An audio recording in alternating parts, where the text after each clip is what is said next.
Welcome to Wandering into Wellness. Welcome back. Lydia and Finn here as per usual. And today we have a fantastic guest who I've been reeling in slowly over the years. We're there. We made it. Jamie Heaslip, who is obviously, everybody knows Jamie Heaslip. Everyone's watching this podcast. It'll be rare to find a human. It's a bit like kind of saying, yeah, I don't know who Michael Jackson is. Like, Jamie's obviously ex-Ireland rugby captain, in a much better reference, obviously, but your name is like, you know, your name hasn't just kind of shrunk post-rugby. It's become actually bigger post-rugby. It's like people know you in spheres that they never would have known you before. The business sphere, obviously, in a massive way, and in tech. And it's a really interesting thing, because I think one of the main reasons we wanted to have you on is because I read your letter to yourself last year, 2 years ago now, almost, I think. 2 years ago, yeah. Yeah, and that really triggered something in me, because I saw this reflective capacity and this person who was really having a moment to kind of look at where they'd come to so far. And like, we're almost the same age, and yet you were looking back at a career you'd already finished and you were into a new one. And I'm like halfway through or starting off or whatever it is in my own life. And I was like, it just felt there was a really interesting intersection there where you were coming out of one thing and going into another, and you were just like rocketing towards that, but kind of going, I don't know, it felt like you were kind of pumping the brakes and going like, okay, time to kind of take stock a little bit. And it was really exciting, because you don't see rugby players, you don't see sports players doing that. Yeah, well, I suppose there's a couple of reasons behind that. It's very hard for people, not just sports people, but people in, let's say, a public forum, to, even more so nowadays, to really be authentic and honest, I think, without being without some echo chamber given off about it. You know what I mean? And I think particularly when you're when it comes to sport and you're part of a group and you're kind of representing that group, and then you're representing what that team means, and a lot of people, you know, have their whole identity wrapped up in that they take real offense if you don't meet that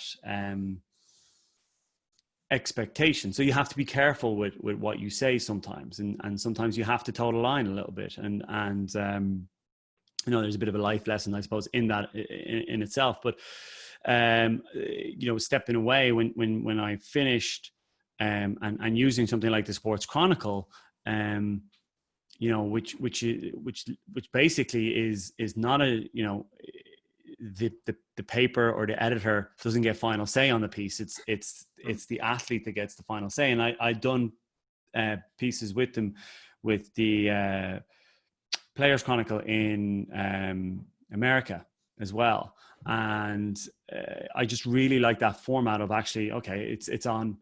This is not going to be someone's interpretation of an interview with me or someone's opinion of me. It's going to be my own. And so it was a nice kind of cathartic thing to do and reflecting. It was actually the thing that kind of initially, when it comes to my book I did, I while playing, I was like, not doing a book. And that reflective practice of the process of going through that letter was actually what kind of went, you know what, this is kind of opening up something that I definitely want to explore and see if we can make a book out of it, basically, and see if it's an interesting, if there's enough there for a book, I suppose. And it was that process as well was really nice, kind of look back, because when you're in it playing, it's quite all consuming. It's quite a selfish thing to be a professional athlete, and you don't stop. And it's not a really great thing, because you win something and you move forward. It's like, okay, on to the next thing, on to the next thing, on to the next thing, on to the next thing. And very quickly your career goes by and you don't realize, you know, what you've achieved, or, you know, what you did, the highs, the lows, all that sort of thing. You just kind of hop on that treadmill and you keep going till you come off the other end of it. And it is a bit of a conveyor belt that's what professional sport is a bit of a conveyor belt in terms of athletes coming through. There's always another athlete coming through.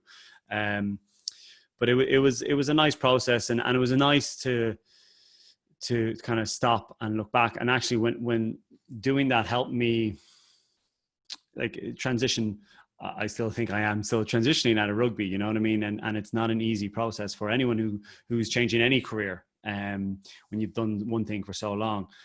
But I like the in a weird way, doing the letter helped me because it made me quite grateful thinking back over what had happened and the great things that I experienced, that when I actually had to hang it up, not that it was easy, but I was like, oh, you know, and I had a bloody great time. I was part of some amazing teams that achieved some fantastic things that had not been achieved before. And it was really nice to be a part of that. But you know what? I'm not going to be sad that I wasn't sad, because I was like, loads of players that come through and not have any of that success and all that sort of thing. So it was very nice to kind of, it kind of helped me realize, kind of magnify that gratitude. And you could actually feel that in the letter, because the first few lines, we were reading it back today again, and I was like, I got really sad reading the first few lines, because it's like, this thing gets cut short for you. And it's like you're putting your arm around the shoulder of your younger self and like you're letting him have a little bit of a sob. It's like, listen, buddy, I know you've got super dreams, but actually you're not going to do those things that you're thinking of right now. But what will happen is great anyway. Yeah. But at that time as well, there was a lot of change going on, because my wife was pregnant. Yeah, my wife was pregnant then. We were moving into a new house a couple of months later that we were renovating. My career was ending. Like my contract, I'd still be playing today crazy. if I hadn't been injured. But yeah, so there was a lot of change going on and a lot of new things happening. I think they say like the 3 most stressful things you can do is change your career, move into a house, and have a child, basically. And I did all three. Well, I didn't have the child now, but all three in the space of 6 months. Wow. 9 months. Yeah. Wow. Yeah. That's a huge shift. And talk to us about that. Like, do you feel like, so I feel like during COVID, a lot of people have been expressing this idea that actually what we're going through is like a grieving process for a life that we now kind of can't have. And I know we don't want to have a COVID chat here. That's not what this is about. But there's an interesting thing when you wrap up a career like that. Do you is there any coaching given to you to allow you to kind of grieve and allow that thing to just move through you? And no, and it's a problem that I think can potentially when I think of just our sport, right? Our sport, I mean rugby. It's something that can potentially mushroom into a bigger problem, because I'm the first crop to come through what is the professional system in terms of academy and you go pro and onwards. But guys are going into that system earlier and earlier. And I think they're being, in a really weird way, almost kind of institutionalized to be a professional, really good professional rugby player. And there's a lot of skills that you will take from that, but no one's really been like RPI, our Player Association, is doing what they can. But I mean, in terms of really, preparing people for life after rugby and preparing for life after rugby from a emotional well-being, from a financial well-being, from a physical well-being, how they all actually interlink. It's not, you can try and silo them, but like you need them all to have a plan around all of them, because very quickly things can unravel, because you're going from somewhere where you're given literally your schedule every month and be here, do this, bang, bang, bang, you know what I mean? And you get your paycheck every month. You have structure, it's all done for you. And then literally, like for me, I ring the RFU, I tell them I'm finished, and my next point of contact with them is a month later, I get my P45. I'm saying, that's your last check from us. And you're kind of like, wow, I've gone from at 21 being paid every month to that's it. And that's different. And then you'd have to make up your own. You have to figure out, okay, what works for you? Do you need routine? Do you need consistency? Do you need to train? All these sorts of things. It's getting better, but I think more can be done to answer your question. And it took a bit of learning and discovery from my own, and I'm still learning and discovering from my own side of things. It seems to me, I have a son, he's 6, and like being the mother of a son is such an interesting thing, because it kind of, a lot of the work that I do is women's work and around supporting women in pregnancy and birth and menstruation and all this kind of stuff. And I had kind of thought, I'll probably have a girl and then it'll be great and I'll teach them all these things that I know about. And then I had a son and it was like, oh, so now I have to think about the other side of that and how can I prepare him for the challenges that he's going to meet, but also how can I prepare him to interact with women in a way that's respectful and equal and all of these things, but also to meet that feminine side of himself. That not having a girl didn't mean that I wasn't parenting the feminine energy. I still had to parent that feminine energy within him whilst respecting him personally. And I guess like a question that I would have is that environment that you were in was such a male dominated environment, and how much of that kind of emotional aspect of yourself was coached or was there as a forum for you to be able to speak about feelings or challenges or mental health stuff whilst you were playing? And is there stuff that can be done? Like, where did you find help? It's a good question, and the best answer is it's fluid, right? And by what I mean by that is that, like, so the sport itself is it's nearly 25 years professional, so it's actually quite young professionally. So it would have had a lot of, let's call it, legacy from like traditional or old school ways of thinking or saying or whatever, stereotypes, whatever which way you want to categorize it.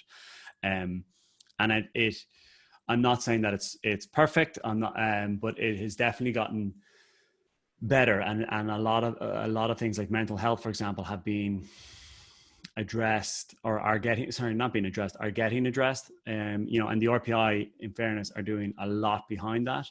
They have really good programs set up in terms of players talking about the challenges and pressures of playing, and actually people who are transitioning out of the game as well.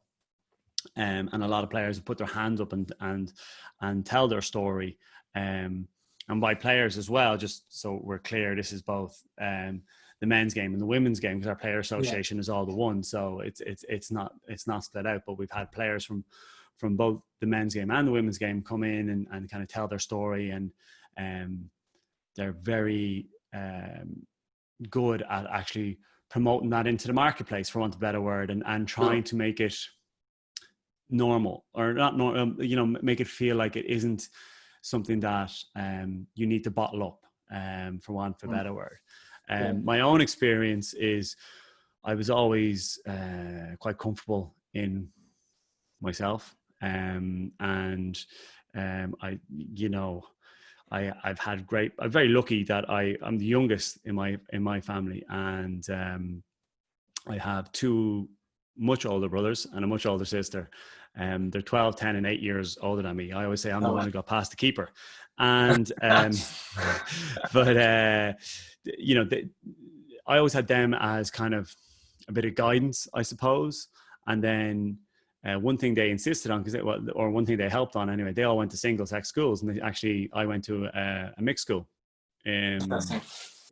which was very different to them. And I actually think it was something that definitely helped me be a little bit more rounded, or softened. I don't know. Like, I don't know what the word, because you just get to, you get to know, like, it's funny. It was actually, I was having Thursday night pints, right? Last night we meet, there's a couple of us that we meet, and we were chatting, and there's four guys, and three of them have all went to single sex schools, and they were all talking about, some of them have boys, and they're talking about where they're going to send their boys. Are they going to send them to a single sex school or a mixed school? And I was just like, I'm the biggest advocate of going to a mixed school. And they're like, why? And I was like, I'll give you an example right now. I was like, how many of you have really good mates that are girls? And there wasn't any of them. Interesting. And I've loads of buddies from Newbridge College still, really good buddies. Wow. That are all girls. And I was like, after first year, second year, everyone's kissed everyone. You kind of get past that awkwardness, and then you go through all the awkward stuff as well as teenagers with each other, and you just, it definitely just, I don't know, gave me a very different perspective on things. So, and made you, I don't know, made me feel anyway that I could be a lot more myself. Cool, good. Yeah, you've embraced both sides of your personality. Yeah. Has it been different, like having a girl? As you're the daughter, right? Yeah. Yeah, Harper. So what's her name again? Harper. So has having Harper, has that further educated you again on like, because you're now a house with like 2/3 women and 1/3 men. I'm in the minority here. Quite different. Growing up, you had like your dad was in the army, your 2 older brothers were like rugby guys. Yeah. A very like male-dominated atmosphere. I know there's women in the house. Oh yeah, very strong women too. Okay, interesting. Okay, yeah. And do you think that? Okay, there's a story in that. more than one. Yeah, well, my sister, like, fuck, man, she can like. Sorry, I shouldn't be cursing, but like she can. That's okay. She can. We'll put a warning. She can deal it out, like you know. Before I came along, she was the youngest, and she had 2 older brothers who literally kicked the shit out of each other, and probably gave her a couple of whacks as well. Because like when you're kids, like it doesn't feel as like a man. It's all, you know, it's all the same. Like when they're like, you know, 5, 6, 7, like they're all just in the mixer together, you know. And actually, ironically, my mom used to run a creche in our house, and that was the same. There's all the kids are just messing with each other. Now, obviously, you know, when people get a bit bigger or a bit older, you know, you have to have conversations with people. But anyway, but yeah, and my mom was very, very, like my dad was posted abroad quite a bit. So mom was, a lot of the time was like running the house on her own. So she had to be strong-willed to kind of have, like, I'm not the biggest in my family. The oldest brother is the biggest, Graham. He's about, like, I'm 6'3", Graham's 6'5", easy. He's the biggest, so like she had to kind of look after him and Richard, who's about similar kind of size to me, so she had to kind of pull the reins in on 2 of them. She's well able for it, like able. Wow. But yeah, sorry, with Harper, it's I was scared shit. I was scared shitless having a kid, and then B, like with a daughter, I was like I know it, like kind of like what you were saying, Lydia, isn't it? Lydia? Yeah. Yes. So I was going to say Linda for some reason. I don't know why I was going to say Linda. But like, you know what you know, right? So you like, I know what a boy goes through and everything, you know what I mean? But like, I was like, I don't know, dilly squat. But it's been really fun. I've been learning how to put clips in. I've been learning how to put bobbins in the hair. But fun. In your hair, I presume, yes. Well, yeah. Actually, we woke up the other day and we're having coffee in the morning. We woke up in our bed and I was brushing my teeth. My wife comes into me. She's like, "You know, you've got a pink clip in your hair."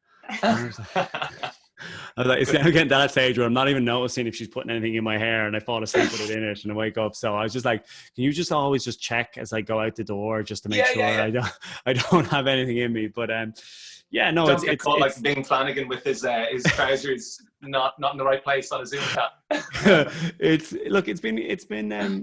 It's been great, you know. Like, but yeah, I suppose do I do things any differently? No. Okay. Do I think, you know, myself, my wife have to kind of divide and conquer? Like you talk and deal with this, I talk and deal with that. Not really. Not at all. We that hasn't come up. You know, she is very much a as it stands now, a girly girl. Like she's in pink and stuff the whole time. I'm not allowed to dress her. I dressed her once, and I wear a lot of black and white, and I dressed her completely in black, and and that wasn't appreciated. And then the second time I dressed her, I didn't know the difference between leggings and tights, and I apparently put leggings on that are too hot or something. I don't know. I'm getting an education and all that kind of stuff. But sorry, come back to the real, like the important question of like raising a girl and being a man, let's say, that's come from a very male dominated type of environment, sport. Yeah, like I just want to, you know, you just, in terms of an example, I just want to say a good example, because like you kind of, it's like, I suppose it's kind of like, is it like kind of like driving a car or something like that, you know, where you you kind of show them the basics, but like, you know, they kind of got to learn themselves along the way, but you're there 100%, and you kind of try and impart some good values on them or good examples. But at the end of the day, it's kind of, they'll be the person they'll be. You just kind of hopefully set a good example that they want to kind of move towards, I suppose. That's the best way of describing it. I'm really impressed, because I think before we asked that question, I think we were much more interested in the answer, because I thought the answer would bring out like a great inner conflict. But it's really clear from chatting to you that you're, whatever it is that the paradigms you've come through haven't really rocked your inner barometer. You're kind of and obviously there's you obviously have great parents. You can kind of hear that there's a nice balance to the two sides of your personality. So fair dues. Yeah, sorry, like we always say, like myself, like it's as you know, we're lucky, you know. It's myself, my wife are you know, we're together, and there's, you know, many kids kind of only have one adult, or they might not even have any of their parents around. But you know, we kind of make a concerted effort to, like, my wife always says, I'm the kite, she's the rock, and that's not a bad thing. You know, okay. I'm kind of like very optimistic, and I kind of think in big picture type creative stuff, and you know, my wife is really good at nailing detail, and really good at kind of putting plans in place and stuff like that. So we complement each other kind of well, and you know, that it causes conflict, I suppose, like anything, but constructive conflict. But it makes for a really good balance when we have her. But like, I mean, it's even like, I remember one time people straight away were like, oh, I think they were trying to make a thing of it, kind of going, when she was born, like, are you going to let her play rugby, or, you know, all this sort of stuff. And I was like, she should do what she wants. If she wants to play it, like, go for it. If she doesn't, so what? Like, if she just wants to paint all day, she better paint all day. I mean, I do think I might have to, like, I'm not going to say push her into things, but I'm going to have to, like, bring her to things to do that she might not necessarily want to do, and let her try it. Like, I think we've got to try a lot of things. And if you try it, you don't like it, grand, you know what I mean? But I think that's, you do need to bring a bit of variety and diversity to the situation, in all aspects, not just sport, but in everything. And that's the best thing we can do. So sorry, speaking of variety and diversity, is she a good eater? What's your food like thing at home? How does that all go? She eats everything. She's a horse. She eats everything. She like, I was laughing. I was like, okay, I was raised in Naas. It was like, you know, meat, you know, potatoes and something green or something orange, usually on the plate. Yeah. And one day I was there, and she was like having a chia seed pudding for breakfast, a mango chia seed pudding for breakfast. And I was there going like, she's already eating better than me. She's not even 2 yet. I was like, bloody hell. But yeah, she tries everything. Again, Sheena, my wife, was amazing. When we were moving her over to solids, like, majority of the time, everything was made from scratch, with real food. And that kind of continues now. Cool. Yeah, so we have her eating everything, really. And yeah, she gets treats as well and all that sort of stuff. Like, I mean, it's not like we rule anything out on her, if I'm honest. Okay. Yeah. And what about your own kind of life nutritionally and stuff like that? Are you strict? Because I mean, obviously, being a rugby player, as an athlete, there's a lot of strictures put on you. And I know you hear a lot of people talk about cheat days and stuff. I'm not a mad fan of the idea of this, like, black and white, good day, bad day thing. I don't know what you do. Yeah. Well, I suppose it comes back to that thing when I was talking to you about, like, so let's say my philosophy when it comes to coaching someone in performance or in wellness, where you're kind of going, you know, my definition of my definition of what good nutrition looks like doesn't necessarily mean it's the right one for you, you know what I mean, in your lifestyle, and vice versa, and all that sort of thing. But if you're looking I will give you an example of me, but I just wanted to give that caveat. But I suppose for me, it depends on the type of training that I'm doing. So training is a big part of me. I think it's very important for me to exercise, as well as all the good endorphins and just all around goodness for your body that it does. It's a really good headspace for me, because in a really way, I know how to train because that's what I did. So it's almost like still feeling like you have a sense of control in a somewhat chaotic environment. And I like that, and it makes a part important of my day. But I do phase it throughout the season, as I still call it, like throughout the year, in terms of I might be looking to put size on, I might be looking to trim down, I might be looking to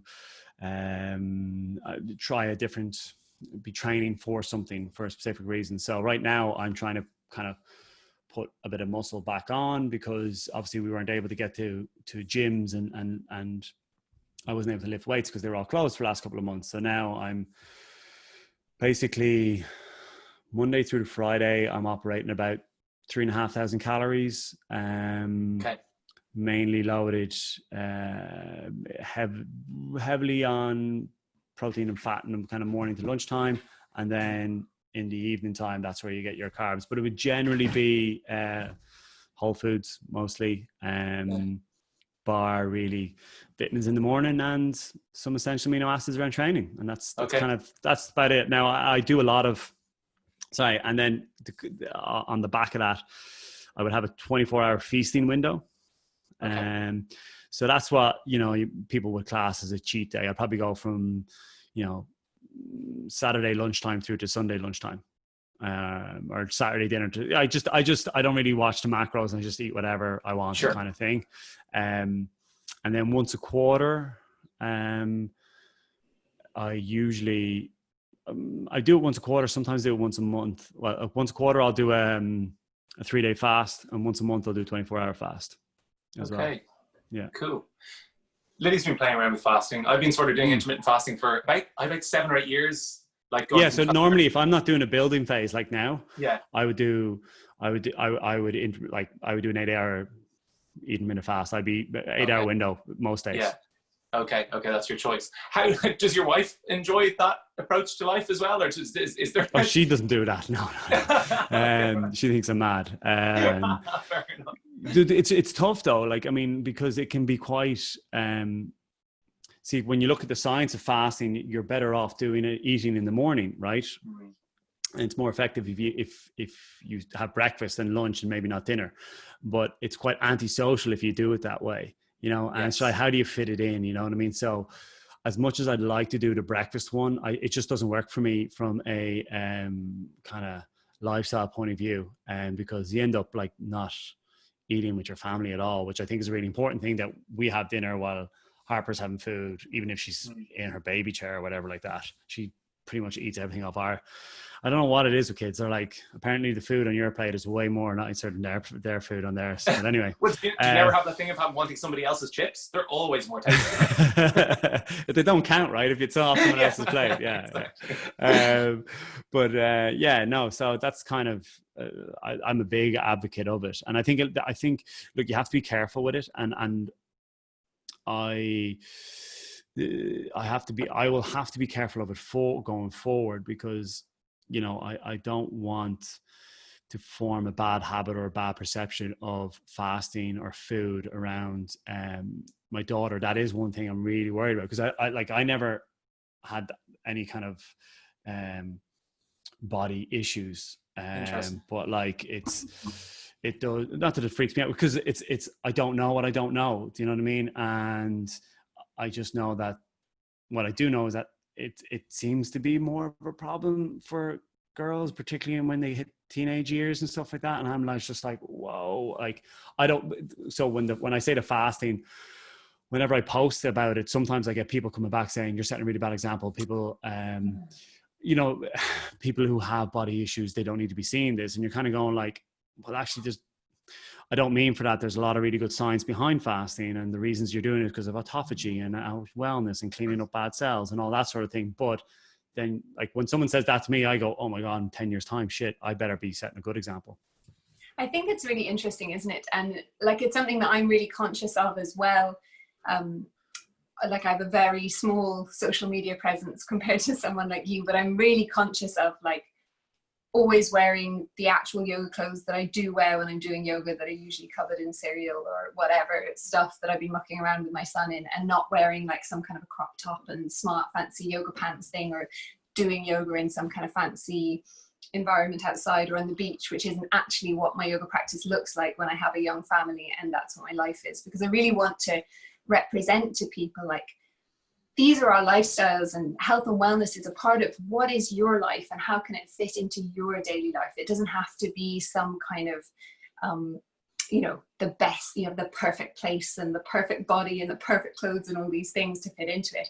And I think now it's really hard, because when you put stuff up on social media, there's this instant response that people either go, oh, I should be doing that, or they go the other way and go like, well, why are they saying that thing? Are they saying that what I do isn't the right thing? And I think with fasting, it's kind of an interesting one, isn't it? Because especially like when you look at kids' diets, I mean, they eat, everyone's family is different, but like my son would eat around 7 o'clock at night, and he usually won't eat breakfast again till 8, or especially now with coronavirus stuff, we're at home and like he watches a bit of TV in the morning, it might be like 9 before he's eating breakfast. And that's just a natural fasting window. It's not like I'm going, here child, you can't eat any food now, I'm putting you on a diet. It's just like what they naturally do. And I think when we're mimicking those things, to bring it back to those basics and go like, well, actually this is just how we ate as children, like to give our body a rest period is really, really normal. It's not about denial. It's about going like, we need some space in all the parts of our life, whether they're like our training practices or our family life or anything. Space is really important. It's funny. And then trying to talk to people about it, they straight away go like, they see it as like, oh, when I'm not allowed to eat for this amount of time, you know what I mean? And it's trying to reframe that. Like, I'd be like, oh, like I'd never say like, I'd very rarely say, oh, I fast. As like, I just, my eating window is this, and this is, you know what I mean? I just like, it's like you still eat the same amount of calories, still eat. Now, you know, if you're eating crap, the result or the output isn't going to be great. You know what I mean? So you still got to watch the quality of your food. Just because you intermittent fast doesn't mean it's going to, you know, solve everything for you. There's a bit of a bigger macro picture, but it is something I'm quite conscious of, and fascinated around a lot of stuff around like watching your blood glucose levels while fasting, and then the effects of things like sea swimming or cold therapy, the effects of that on blood sugar, and all those sort of different things. And it's fasting though has definitely been one of the most effective tools, or not like intermittent fasting is definitely one of the most effective sustainable tools that I have found in terms of having in your kit bag when it comes to wellness. I always find as well with fasting, I remember when I started it drove me slightly bonkers, because you get like those initial kind of low blood sugary things, that sort of feeling. And I've so much forgotten that now, that if I have like whatever a week on holidays where I start to have like more indulgence or whatever, and I get out of that routine for a long time, and I get like either like low blood sugary or like hangry, or those sorts of feelings are so alien. It's like, it's an amazing thing, because it stabilizes energy, like clarity and energy, in a way that I've never experienced any supplement or anything else that can do it, just in that. And it's something about, I think like you're talking about, that control environment where you're kind of, you go to work out because, you know, it's an environment where you know that you can feel the four walls beside you. It's kind of the same with fasting. You're applying some kind of like checks and balances that nobody else can influence in a way. And do you meditate as well? Do you do other things? Most mornings. Like the weekends get a little bit hectic, so I might lose that. And if I don't do it in the morning, it won't get done. That's most, like Monday to Friday, you can count on me most days getting that in. Weekends a little bit trickier. Okay. And where did you come across that? When did you start meditating? Was it during your career? Oh wow. I would have started back in when I lived close to you guys in Rathmines. I'd say 2014, 15. Okay. Yeah, good while, really a long time ago. Can you remember what opened you up to the idea of it, or were you always kind of curious? Well, like, okay, I'll give you a background. So what I did in college was medical mechanical engineering. So I learned that the body is essentially a system, and you can't separate. It never sat well with me that people would separate body and mind. Okay. I was like, it's all the one system, right? Different things they do different things, but like, it's still the whole system. So I was a bit like, you can't disconnect the brain or the mind from the rest of it. So you're training, doing all this training around your body and getting in the best shape you can. But I was there, okay, what can you do with your mind? So then I started experimenting initially with visualization. I found that very effective.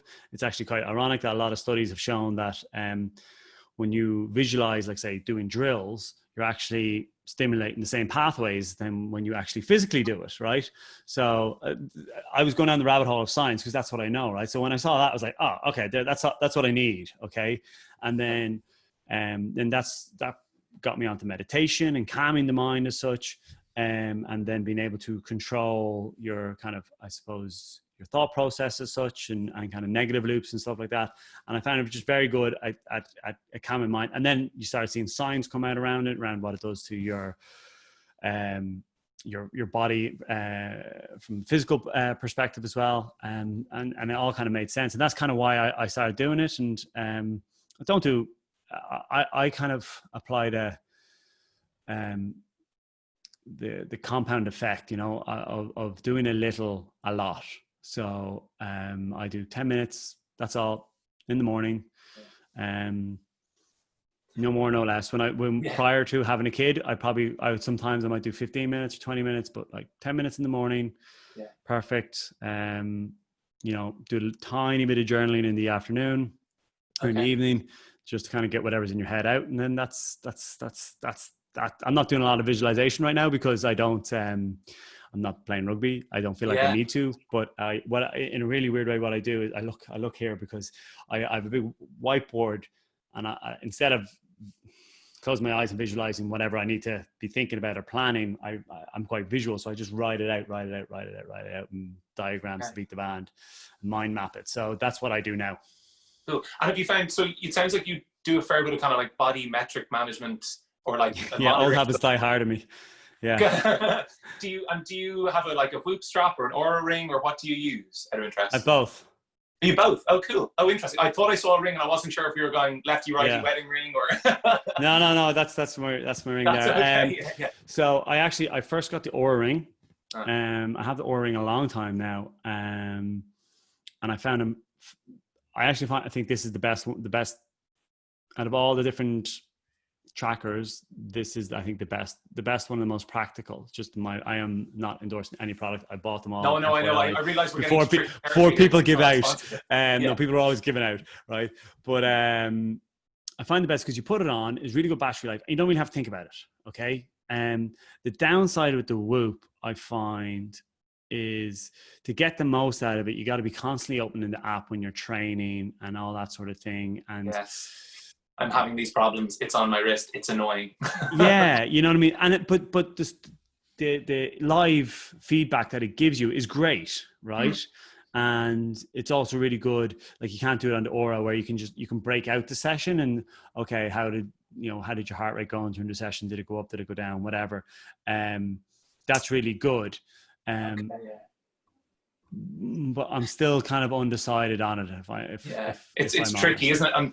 Do you ever find you do too much and end up just like measuring? Because one of the things I found, HRV was really interesting to me for years and years. I can't get my HRV up. It's driving me fucking mad. Really? Yeah. That's very interesting. Ooh, I have things I want to talk to you about. Things going to be like, let me consult with you. I'll send you some stuff. But things that I found that are really interesting. Have you heard of the Apollo Neuro? No. Okay, I'll send you a link to that afterwards. I just got one at the start of lockdown. It's like a little like a PEMF device, a neurofeedback device. Yeah. That I got during COVID, and I've had HRV, really crappy HRV that climbed out of after I was off quarantine for a while, and it was like in the 40s and then 50s, and I've had like 70s and 80s with the Apollo Neuron. It's interesting. I don't know. Anyway, again, no endorsements, but curiosity. But yeah, anyway, send you some stuff on that.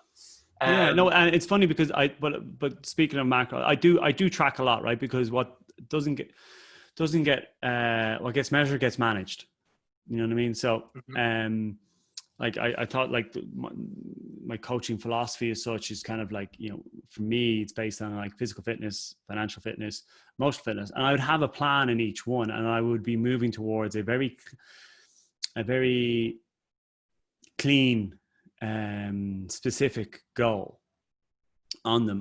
And right now with physical fitness, I'm kind of saying, right, we're moving towards, like 4 weeks ago, no, we're 3 weeks into it now. Sorry. You know, took a picture. So you have evidence of what you look like front and side, and then you got skin folds all taken, took the body weight. And so you have very clean metrics of, okay, we're going to reduce skin folds down by X, and body weight is going to be, we're going to aim for Y. And like, because the main goal for me is kind of pack on muscle. But one of the funny things is that every so often, probably once a quarter, maybe if not once a quarter, every half a year, I get bloods taken. So I go to, I'll open this one up because I haven't used it yet. Oh, cool.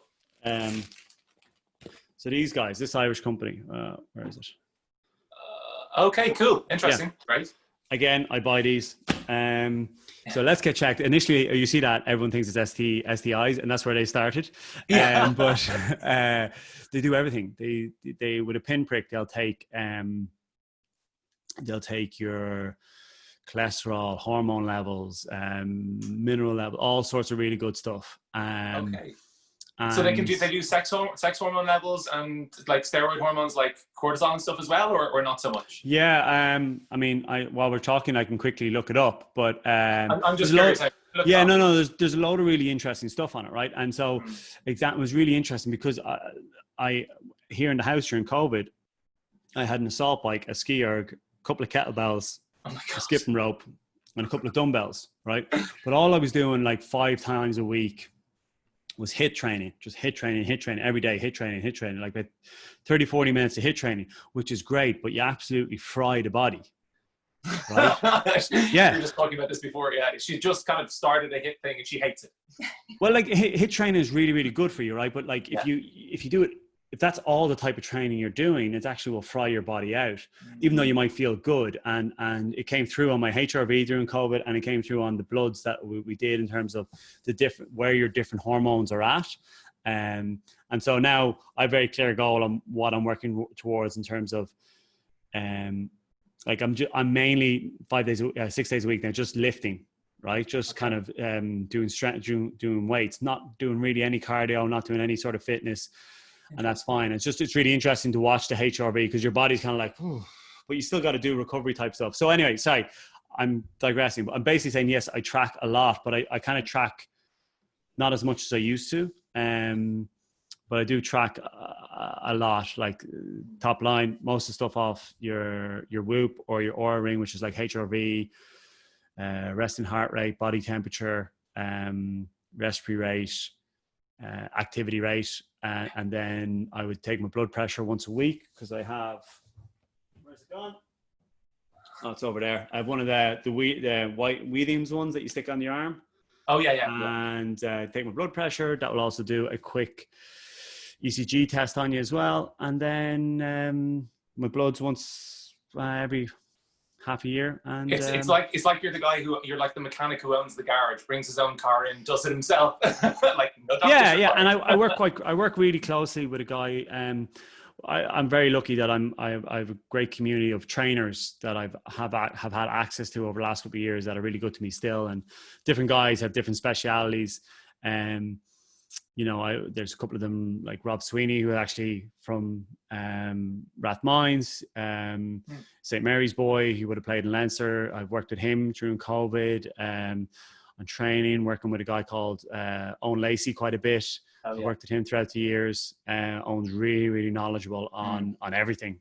He helps me. Yeah, he helps me a lot on the hormones, the minerals, the metrics that matter type thing. And training right now. Who else? There's loads of guys that I could go to. Reece Ruddock Reece Ruddock's brother, who is in that gym, FFS. I don't know if people have heard of that, but he also what does FFS stand for? I always thought it's like fitter, faster, stronger. It's like FFS for me only means one thing. I've never. There we go. Thank you for that. There you go. I only know that because my wife went. My wife used to go to that gym, and then so his brother is in. He also trains the Irish senior team in rugby. Then there's the coaches there. Then there's obviously the coaches in Leinster that I still get access to from time to time. So I'm very lucky that I have that resource. You're well resourced. Do you have like sort of conscious rest periods built in terms of like, so in yoga we have like yang yoga and yin yoga, and it's really important to make sure that as much as you're doing yang yoga, so the more active cardio based vinyasa flow things, you're also doing yin for sort of ligament and fascia areas of the body and like constructive rest, I guess. What sort of things like that do you have built into your program in terms of wellness? So I obviously would have had way more when I was a pro, and I would have had way more toys. I've actually given most of those toys away at this stage because I just don't need them the whole time. But I would still put a big emphasis on recovery. So I'd make sure I'm usually getting 7-8 hours sleep a night. Very lucky. Our daughter's been a great sleeper since day one. So I know. Sorry, you're looking at me like you're the parent of a child that wasn't fantastic sleeping wise. So we're very lucky with that. Very protective of getting good sleep. I suppose nutrition, hydration comes into it in a massive way in terms of recovery. And then one thing that I stay on top of as well is, like, so you got to remember, while I was playing, I was getting I'll give an example of a playing week and a recovery front. I was getting 3-hour-long massages a week. I was also getting a fascia release session. And then I would be doing a form of cold therapy, or sauna. I fucking love the sauna. And I'd be doing them quite regularly as well. Now, well, it's hard to find a sauna that's open in gyms right now because of just the way it is. You've got Get your own. Well, look, it's on my wish list. Little old me managed to, I spent a long time thinking about it. I do a lot of, similar to you, a lot of research around hot and cold therapy and all that sort of stuff. And Walter Longo and all these people are big reference points for me. And eventually I decided I was going to get a little secondhand €700 one-off done deal.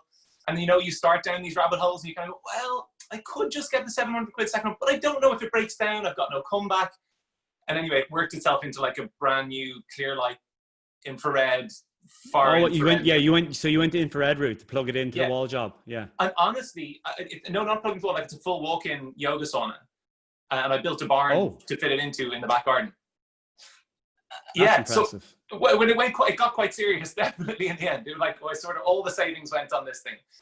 But I absolutely love it. And for all the, initially I would get in, and I'm so used to having, I was used to having saunas where you get in, you have that burning lung thing, you get this heat in the environment that makes you feel like, okay, this is challenging, and you don't have that with infrared. I think which turns people off it initially because they're like, this isn't hot enough. Yeah. But my God, in terms of recovery, wowie, it's so good. And HRV and all those things. I've had more dry sauna exposure than infrared sauna. Yeah. And I've actually recently, the guy who I go for the fascia release. So sorry, to come back to what I was saying. Now I try and take a week out of every month where I might dial down the training a touch, but up the recovery mass in a big way. So I'll go see a physical therapist and get sorted out. So he'll do deep kind of tissue work on me. And then I'll go see someone for fascia release, a stretching kind of fascia release session. And then, I kind of go deep then on maybe just get loads of cold exposure in that week or loads of heat exposure.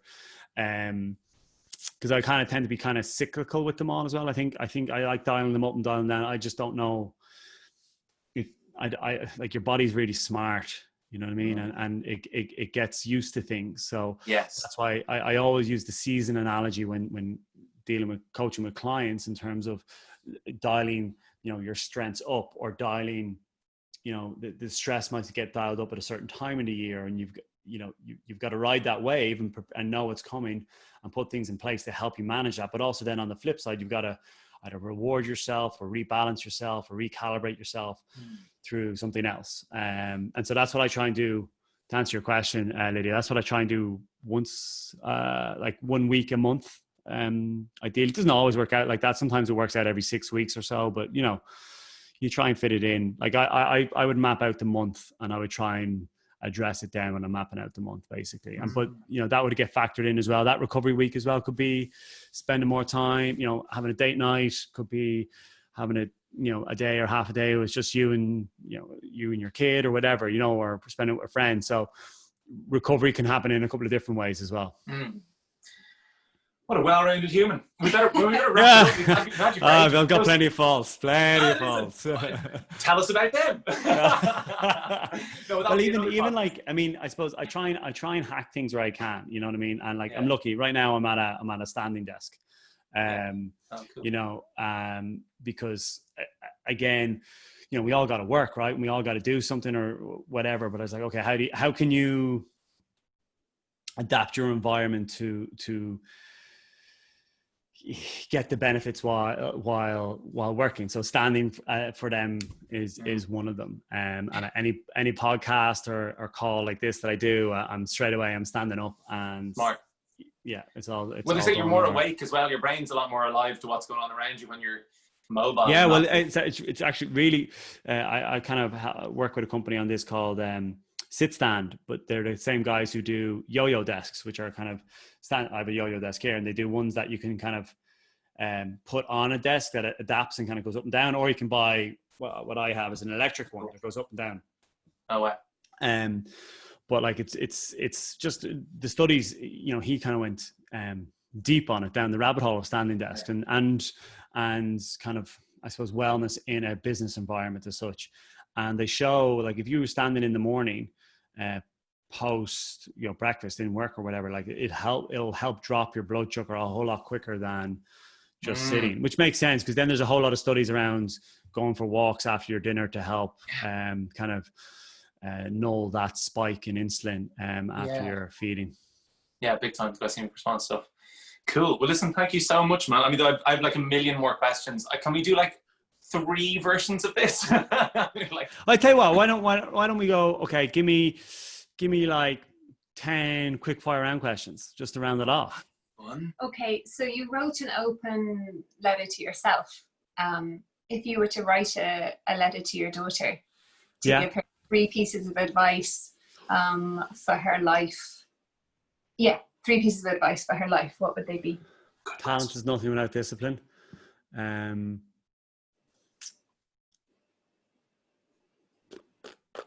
That's the first one that comes to mind. As my dad always said to me. My mission in life is to leave the jersey in a better place. It's obviously a sport and analogy one, but it kind of quite applicable to pretty much anything, just basically trying to do better and leave things in a better place for the next person, next generation, whatever, taking over. That's why I've invested in a company that's trying to do big things in sustainable energy. Then what would the third piece of advice? I don't know, like be authentic or know yourself, kind of somewhere in the middle. Have you ever gone, F it, maybe I won't train anymore? Do you ever kind of like go, I overtrained where you're like, I'm done with this? No, I really like training. I have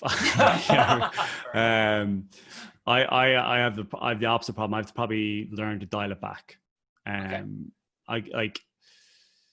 But even when I played, you'd get end of the season, you get 4 or 5 weeks off at the end of the season, and I found it even hard not to train. I'd force myself not to train for 10 days, and then I'd start training again. So the longest bar when I've had 2 back surgeries, so bar them and being forced, like they were a long time, I couldn't train. The first one I didn't do anything for like 3 or 4 weeks. The second one was like 6 weeks. They were the longest periods that I've gone without training in my life. Yeah. Tough. Okay, go. Favorite teacher and least favorite teacher in school? You don't have to name the least favorite teacher, but maybe describe You Least know, favorite teacher was my biology teacher in secondary school, who actually kicked me out of my class in 5th year. Ooh. Oh, you can name him then. No, she was bullying some of the girls in the class, and I wasn't having any of it. And I got kicked out of the class for it. So I taught myself, I got a couple of grinds, but I pretty much had no teacher for 6th year in biology. Jesus. It was fine. I love biology. Good, okay. Okay. And then favorite teacher. Were you like back at the class guy? I don't think I was you all were. over it. Well, I don't know. I was all over the shop. My favorite teacher would have been, oh man, I don't know. I liked Father Murphy. He was a Dominican priest, and he taught us maths and physics. Yeah, he had a kind of, he was a witty old fucker. Yeah, he was a good guy. Do you cook food? Yeah. Anyway, what is your favorite meal to cook for someone? Romantic meal? Because that can be different things. Okay. Yeah, like the favorite meal to like make someone feel warm and fuzzy. Oh, I'll make my chocolate brownies all day long for someone. Yeah. And what are they, like a traditional chocolate brownie, or like a sweet potato brownie, or a black bean brownie? No, it's like terrible for you. Like, it's like loads of sugar, loads of butter. It's absolutely appalling for you. But cocoa powder or chocolate? Both. Both. Interesting. Nah, would you bother? Not really.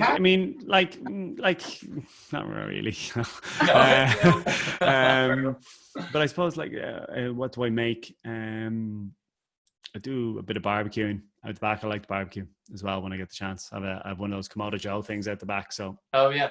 Yeah, that's what. In fairness, Sheena probably cooks a little bit more than me now. But like I moved out of home when I was 17, so I kind of pretty much lived on my own since I was 22 until Sheena moved in. Sheena moved in when I was 28, 29, something like that. Okay. So, yeah. So what was the last book you finished, and what's your favorite book or most meaningful book to you? But the most meaningful one, we're not allowed to do a business one. No, so I suppose the last book I read was this one, because I'm where's the camera? There it is. Oh, okay. Coaching Performance. Okay, fair enough. Sir John, who is it? Who wrote it? Sir John Whitmore. He's kind of like one of the godfathers of coaching. Okay.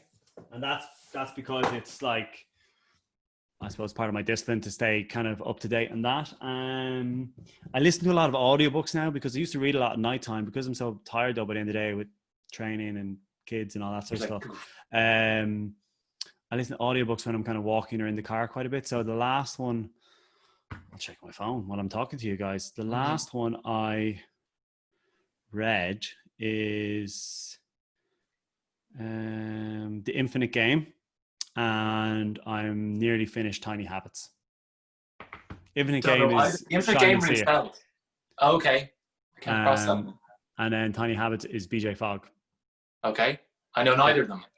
And then one of my favorite books, Happy Money. Actually, I really like Happy Money. That's a good book. Again, I don't know them. We haven't done any of this. This is great. Brilliant. Our library is already... We're compiling like a list of books from all the people that we speak to, and we want to have like... I should say my own book, but like it makes for a great doorstopper, as I say to people. We gave you all the platform to plug. Yeah. No, but like that. So that'd be, yeah. I found Audible really good for just kind of the change in the dynamic in the house as such. You know what I mean? And a good little hack. Yeah. What if you had been like a completely different life? If your life had gone a completely different way, what is a job or a career that you would have loved to do? It doesn't necessarily have to be something you're actually good at. Ideally something you're not good at. Yeah, like not another sport. Yeah.